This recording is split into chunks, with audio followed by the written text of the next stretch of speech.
This week in Linux, we have a ton to talk about. First, we're going to be talking about building Linux from scratch.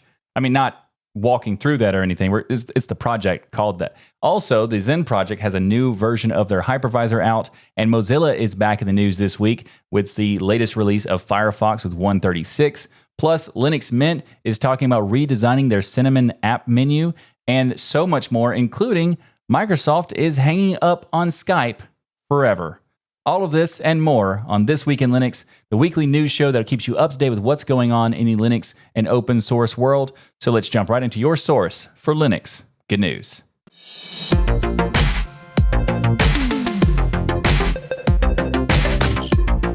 This episode of TWIL is sponsored by Sandfly Security. More on them later. Before we get started with the show this week, I want to quickly do some housekeeping, let you know about what's happening on TuxDigital. We have so much cool stuff that happened this week, and you don't want to miss it. So first of all, we have an interview on the Destination Linux podcast with Craig Rowland of Sandfly Security, and it's very interesting. It's a fascinating interview. We talk about cybersecurity, we talk about AI in security, we talk about Linux itself, whether we need antiviruses or all that sort of stuff, as well as so much more. It is a fantastic interview. You do not want to miss this. So destinationlinux.net/409 to check that out. And also this week, I released some videos on this channel. So the first one is a reacting to PewDiePie. If you're not interested in PC building, it's not really about Linux this time. I thought it was going to be. It's not. The beginning of the video, I do say that because I did put like a TLDR in the beginning. So it still might be fun to watch. But also, I made a video about how to rename files on Linux like a pro. This is also about organizing and decluttering your files on your system. So it might seem like you know how to do this, and you probably do in some ways, but there's also a lot of cool tricks and tips that I put in here. So it's more an advanced tutorial there too. So you might still get benefits even if you know like the basics of renaming and all that. Also, I did a video today that is about Flatpak, snaps, and app images, and it's about answering the question, do we really need universal app formats? And I would give you a spoiler right now, but I want you to go watch it. So go check it out. I have it linked in the show notes. And also, we have the TWIL 300 giveaway still going on. That's going to be announced next week with the winner. Maybe not the name exactly, but we're going to be announcing the winner has happened or whatever.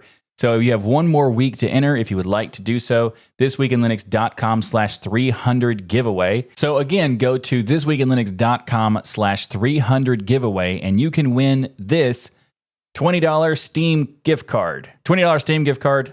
And all you got to do is sign up for the newsletter, which you should want to do anyway, because there's so much great stuff in there. I'm going to be telling you about cool stuff that we're happening in the TuxDigital network and stuff. So, win-win for everybody, really.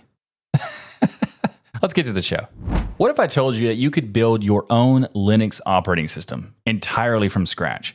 Without pre-built distributions, there's no package managers holding your hand, it's just you, source code, and a detailed guide if you have a lot of time on your hands. Well, that's exactly where Linux from Scratch comes in. And the latest release of LFS 12.3 is here, so let's break it down. Linux from Scratch, or LFS, is a project that takes the idea of Linux customization to the extreme. Instead of downloading Ubuntu, Fedora, or Arch, you follow a guide, a book basically, building everything step by step, compiling software and learning exactly what makes your system tick. And with the release of version 12.3, they've introduced some significant updates. First up, this release updates the core toolchain with binutils 2.44 and glibc 2.41. If you're new to this, think of the toolchain as the foundation. Without these updates, newer software wouldn't even compile properly. The Linux kernel has also been bumped up to version 6.13.2, bringing better hardware support and optimizations. Security is a priority, of course. This update patches vulnerabilities in key packages like Jinja 2 3.1.5, Python 3.13.1, and Vim 9.1.1166. It's okay to update to 9.2. It's okay, people. Now, behind the scenes, LFS 12.3 saw 146 commits since the last release. And of course, you can access the latest LFS book online or download it for offline reading if you want to. Plus, if you want systemd, there's a separate version tailored just for that. If you ever wanted to truly understand Linux from the inside out, LFS is the ultimate learning tool. This isn't about convenience, it's about knowledge. It is far from convenient. The new updates make the process smoother though, more secure, and more up to date with the latest tech. And if you want more functionality, there's also Beyond Linux from Scratch, or BLFS, to help you install everything from desktop environments to gaming tools like Steam and also Wine. Also, Linux from Scratch isn't for the faint of heart. So for a quick comparison, for those who are not familiar or not quite sure if they want to try this or not, let's compare it to other distros. People say Arch Linux and Gentoo are hard to install, and that is certainly true, especially on the Gentoo side. Arch has gotten a little bit easier thanks to the Arch install tool, but it's still, for beginners, it's still quite hard. So when you first attempt them, they can be a bit burdensome, but Linux from Scratch takes that to a whole other level. Let's do like a car comparison, for example. Like most distributions would be like a regular car. You go to the dealership, you drive it off the parking lot, you're good to go. Arch Linux is kind of like a kit car. You buy all the parts and in a kit, and they build it from there, right? And then Gentoo and Slackware would be like you find the parts individually on your own to like a schematic to put them all together with the blueprints and all that, and then you build the car yourself. And LFS is like, well, before you get the parts, you have to manufacture them first, and then you can build the car and all that. So it takes a while. So like I said, Linux from Scratch isn't for the faint of heart. But if you love the idea of total control of your OS or maybe just want to dive into the depths of learning Linux, it might be worth checking out. You will learn a lot, and it will take a long time. But it is still very cool. The Xen Project just dropped its latest release of their hypervisor, with Xen 4.20. And it's packed with security upgrades, performance optimizations, and expanded processor support. But what does this all mean for enterprises, cloud providers, virtualization geeks, and the like? Let's dive in. First up, hardware.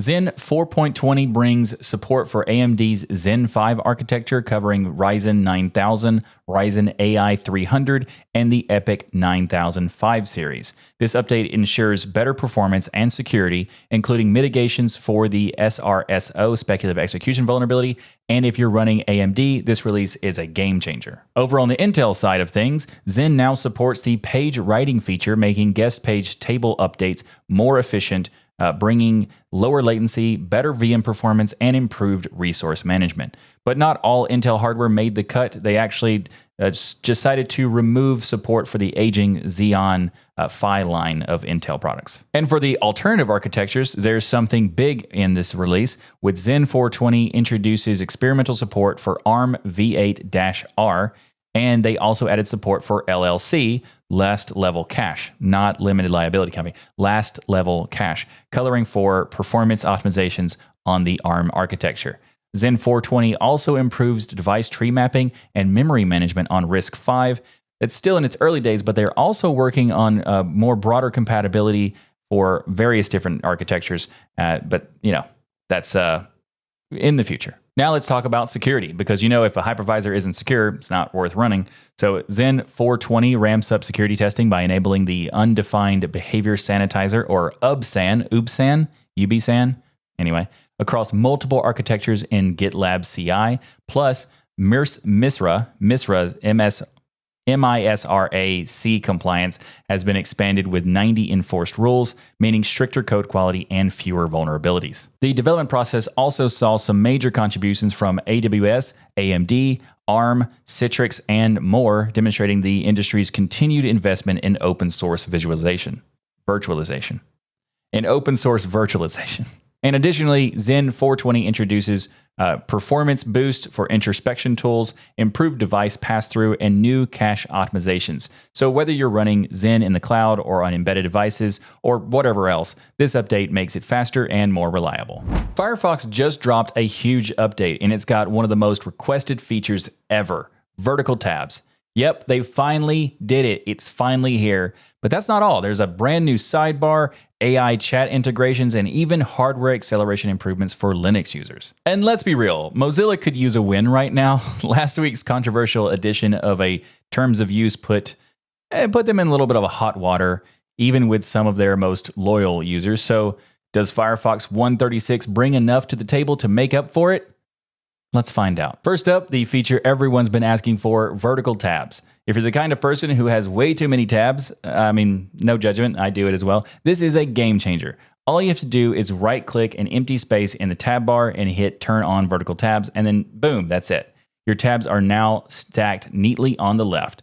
By default, they're in a fav icon, like fav icon or fave icon, whatever, only mode, but you hover over them and you will see a preview if you want to. And if you need more space, you can just drag the divider out to adjust. And they say that Mozilla's early testing people felt more organized when they were using vertical tabs for a few days and that sort of thing. So if your browser feels a little bit cluttered, then you can try this out and see if it helps. Now, vertical tabs also comes with a bonus, a redesigned sidebar. It's got quick access to bookmarks, histories, sync tabs, and yes, even AI chatbots of your choice.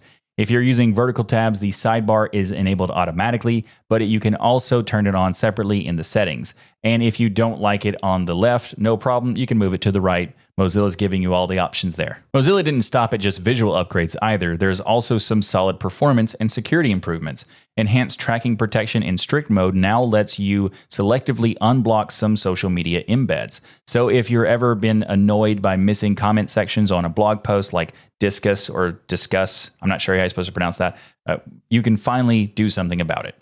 And also, HTTPS first mode is now default. If a secure connection isn't available, it will fall back to HTTP, but it will by default do HTTPS. And for Linux users, there's big news. Hardware video decoding is now enabled for AMD GPUs by default. Plus, Firefox is finally offering official stable builds for ARM64 Linux. Yes, that means Raspberry Pi users and ARM-based servers now get proper support. Oh, and if you're copying images out of Firefox, it now prefers in PNG format to preserve transparency. It's a small change, but a welcome change. So does Firefox 136 make up for Mozilla's recent missteps? That's up to you to decide. But one thing's for sure, this is one of the biggest updates they've had in a while. A lot of the previous updates have been minor or even not much notable at all. But this one, there's a lot of good stuff in here. Let me know in the comments, are vertical tabs enough for you to keep Firefox? Is it too little too late? Let me know. And if you're interested in my take about what's going on with Mozilla and the Firefox saga that has been happening for the past couple of weeks, then be sure to subscribe to the channel because I will be making a video about that very soon. As Linux users, we know what's up. Security is non-negotiable, but with threats getting smarter, your security needs to keep pace without dragging your system down, of course. And traditional agents, they slow you down, they leave blind spots. I mean, it's time for a smarter approach, and that is why This Week in Linux is proud to be sponsored by Sandfly Security, the revolutionary agentless platform designed for Linux. Sandfly doesn't just detect and respond, it revolutionizes security with SSH key tracking, password auditing, and drift detection, covering threats from every angle. Whether your systems are in the cloud, on-premises, or in embedded devices, Sandfly ensures they're all secure without the headaches of agent-based solutions. Listen to what Ken Kleiner, the senior security engineer at the University of Massachusetts, has to say. He says that Sandfly is the first product I've seen that accurately and quickly detects thousands of signs of compromise on the Linux platform. Its unique method automates tasks which would be manually impossible. Automation is key with detection, and Sandfly completely fits this and other requirements.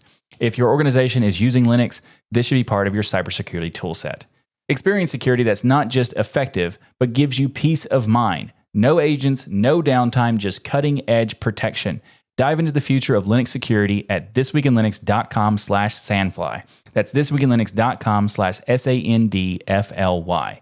And see how Sandfly can transform your security strategy. And if you're fascinated by cybersecurity as much as I am, go check out the interview we just had on Destination Linux with the CEO of Sandfly, who has an awesome story about how he got into Linux and in security. Very cool. Go check it out. DestinationLinux.net/409 for that interview. And also, if you're interested, you can get a discount on the Home Edition, because on the Destination Linux podcast interview, they announced that there's a discount for viewers of the TuxDigital network. So if you use Destination 50, you can get 50% off the home edition price. So if you're interested in checking it out, go do that. Go to thisweekinlinux.com/Sandfly and use Destination 50 to get that discount. Linux Mint is shaking things up with a redesigned Cinnamon application menu, and it's on the way. Plus, they revealed some interesting info for their download stats of each edition, which shows some surprising trends. And they issued a warning for Linux Mint users to update very soon for security reasons. So let's start off with the critical issue first. On March 14th, 2025, a root certificate that Firefox relies on is set to expire. And if you're running Firefox version 128 or older in Linux Mint, you could experience some serious problems. Think add-ons breaking, DRM protected media stop playing, even issues with signed content. Not ideal.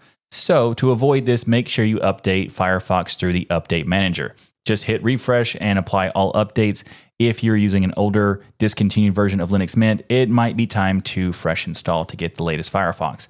Firefox 135.0.1 is available for across multiple different versions of Linux Mint releases, including emergency update was added to discontinued versions of Linux Mint, LMDE 5 and Linux Mint 19 and 19.1, etc. So if you are using older versions that are those, you can get the update, but you still might want to update anyway, because there's many reasons to do that. New Cinnamon, new whatever. Do that. Now onto something a bit more exciting. The Cinnamon desktop environment has some changes coming for the application menu. They're redesigning it. This new design tweaks the layout to shrink the full applications list, allowing more room for pinned folders and app titles. Plus, the rounded corners bring better visual consistency with the rest of the desktop environment. You can check this out. This is a comparison of what it used to look like with what it looks like, or what it will look like. So I guess now and what will be coming. And I think this is a much better improvement. The old version is okay. It's not bad, but the new version is much better. So good job to the developer of that. I think this is a good improvement. So Cinnamon is still the most popular choice among Linux Mint users. It is like the flagship option. And according to the latest download stats, Cinnamon accounts for about 60% of all downloads, but XFCE and Mate are splitting the remaining 40%, so each of them have a 20% usage. Meanwhile, the LMDE edition, or Mint's Debian edition, is surprisingly grabbing a significant amount of the downloads with 14%.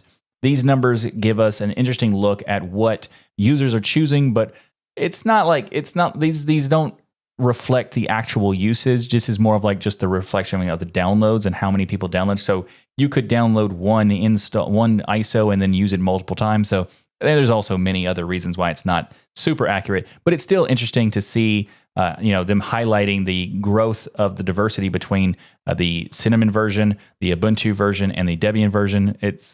One more thing is that the Linux Mint team have completely rewritten and containerized the backend of their website. It's a big change that makes maintenance and upgrades easier, but for users, it's mostly invisible. The URLs remain the same and the experience is unchanged, except now Stripe integration allows for smoother donation processing, and it makes it easier for them to maintain the website. As a longtime Linux user, and especially a very long-time surveyor of Linux news, this is a good thing because I remember a while back when Linux Mint's website got hacked and they injected some stuff into the ISO itself due to neglecting their website. And so while this might seem like a meh thing for some people, I think this is great news because it makes it easier for them to maintain and, more importantly, hardens the security around it. If you're a Linux Mint user, what do you think about the new Cinnamon app menu? And of course, let me know if you are going to be updating to this latest version if you haven't already, because the latest version of Linux Mint has been out for a little while and I still see people using the previous version. I'm curious why you're using the previous version versus the newest one. But of course, you still need to update your Firefox regardless of what version of Mint you're using. So be sure to do that soon. Have you ever opened an email at night and been hit with a blinding white screen? It's the worst. But if you're a Thunderbird user, that is finally changing. Because Thunderbird, the open source email client, that is one of the most popular clients that you could even try, just rolled out a new update that makes your email experience smoother, smarter, and easier on the eyes. And that's just the start. Let's break it down. Well, the first thing to talk about, we actually covered in a previous episode, but I wanted to mention it because it's very cool and it is important to the future of Thunderbird, and that it is they have been moving to the monthly release cycle, which means you'll get new features and fixes much faster than before. So what's new with Thunderbird 136? Well, first, this is proof that this new approach is paying off because we're getting new features. And the first thing is messages are now automatically adjusting to dark mode. So no more jarring white backgrounds when you're checking emails in bed. Plus, also, there's a handy toggle right in the header if you want to switch it manually to dark mode. But very cool that you can switch it automatically. And another welcome change is that there's new appearance settings in the UI. This lets you globally control message threading and sorting. So if you always want your new emails to be at the very bottom or at the very top, you can set it once and it applies everywhere. Thank you. The amount of frustration, thank you. And for those of you with high DPI displays, Thunderbird finally fixed that annoying issue where email addresses clicked in the header would show up off screen. Now they appear right where they should be. Of course, this release isn't just about new features. Thunderbird 136 also packs a ton of fixes and improvements, and some of the big ones are deleting or detaching attachments in saved emails now actually works. Unified folders, which were previously a little buggy, are now way more reliable. IMAP users, new mail notifications are finally working as expected, and many more. And let's not forget security. This update includes a fresh batch of updates and patches to keep your email safe from newly discovered vulnerabilities. Let me know in the comments, do you use Thunderbird? If not, what's your go-to email client? And do updates like this make you consider switching to Thunderbird? Let me know in the comments. Linux audio was hit or miss for many years. Whether it's Pulse audio crackling at the worst times or Jack being too complicated for casual users, getting great sound on Linux used to feel like a battle. But in recent years, one project has been quietly revolutionizing how Linux handles audio and video, and that project is, of course, PipeWire. And today, there is a new PipeWire to talk about with PipeWire 1.4. It's packed with many new features that will make Linux audio even more powerful and flexible and future-proof to a point, from MIDI 2.0 support to improved Bluetooth audio and even better compatibility with pro audio tools. This update is a very nice thing to see. So let's break it down. But first, a quick refresher. PipeWire is an open source framework designed to handle audio and video streams on Linux. It's essentially how apps and services interact with each other, replacing both Pulse Audio and Jack, giving users the best of both worlds with lower latency, better performance, and wider hardware support. It's already the default on many major Linux distributions, most major Linux distributions, and with this latest release, it's just getting better. One of the biggest highlights of PipeWire 1.4 is full support for MIDI 2.0. This means better precision, higher resolution, and more flexibility for musicians and producers. PipeWire now carries both legacy MIDI 1.0 and 2.0 through a new Universal MIDI Packet or UMP system, making it easier to integrate modern MIDI hardware and software. Bluetooth audio also gets a boost with support for BAP broadcast links, meaning better compatibility with modern Bluetooth devices. More importantly, there's now direct support for hearing aids using ASHA or ASHA, audio streaming for hearing aids. This is a huge accessibility win, which is fantastic, making Linux more inclusive for users with hearing impairments. Also, for professionals, PipeWire 1.4 introduces a new Jack Control API, improving compatibility with high-end audio tools and workflows. There's also better Pulse audio integration with a new system service for PulseWire or PipeWire Pulse, making it easier to manage and configure. Also, performance improvements are everywhere. There's new RISC-V support, meaning PipeWire is now optimized for emerging open source hardware.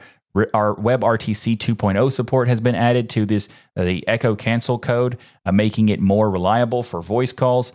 And also, video users, an FFmpeg-based video conversion plugin brings new compatibilities for PipeWire's video adapter.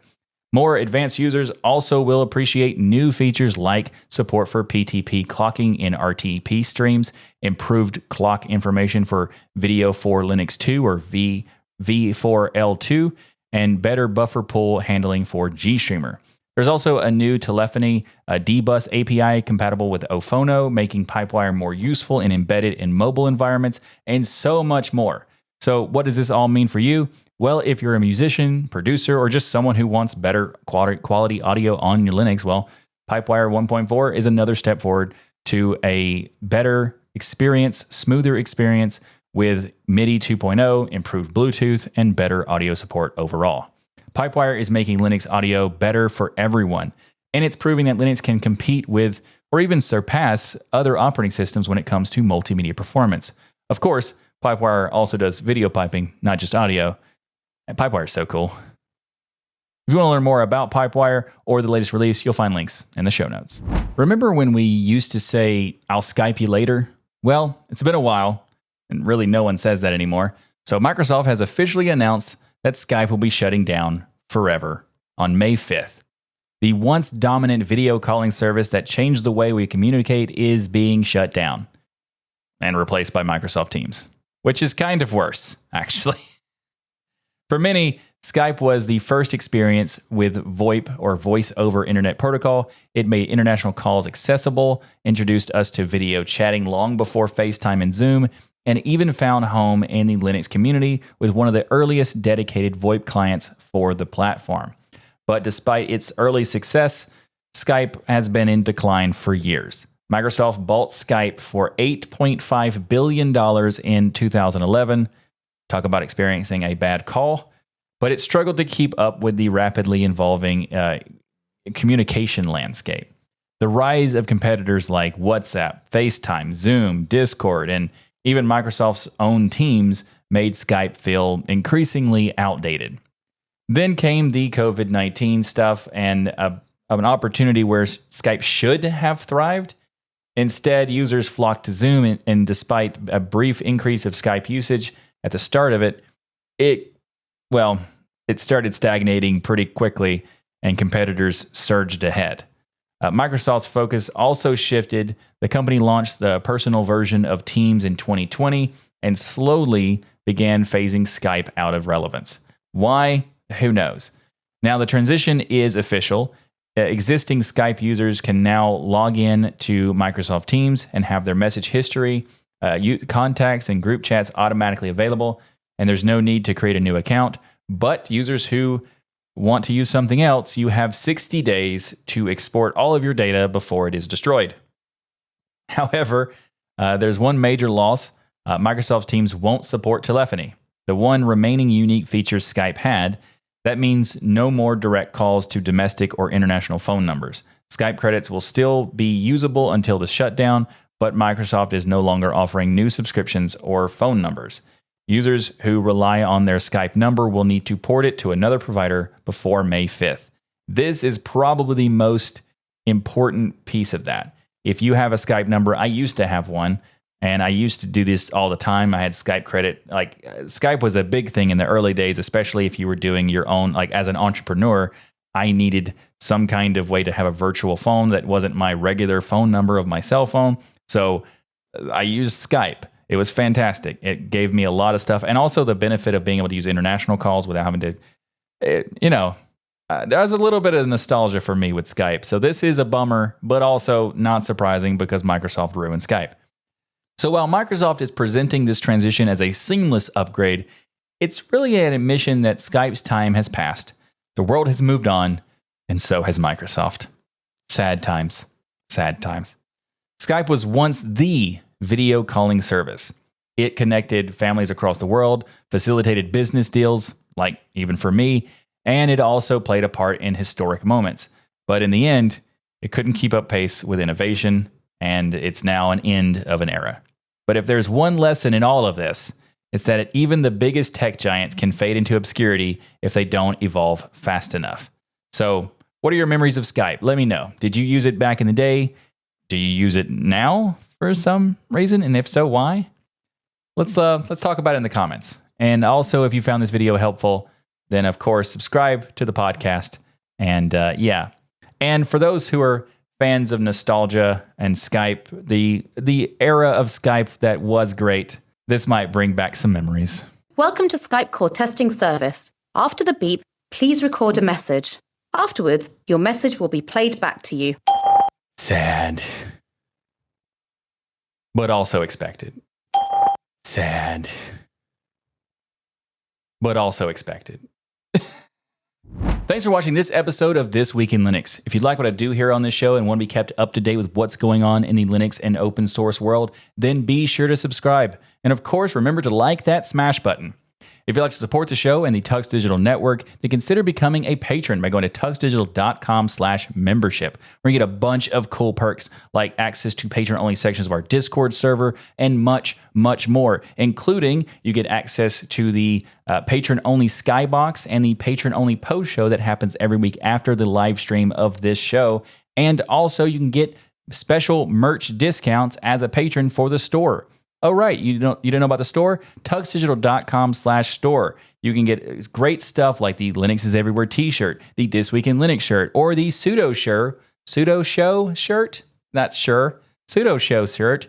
That is actually a mouthful to say. tuxdigital.com/store. You can pick up all this stuff and more. We have a new one to celebrate the 300th episode of TWIL. It's the This is Linux shirt is also available on there, so go check that out. Plus, we also have hats, mugs, hoodies, and so much more. tuxdigital.com/store. I'll see you next time for another episode of your source for Linux GNews. Thanks again for watching. I'm Michael Tennell. I hope you're doing swell. Be sure to ring that notification bell. And until next time, I bid you farewell.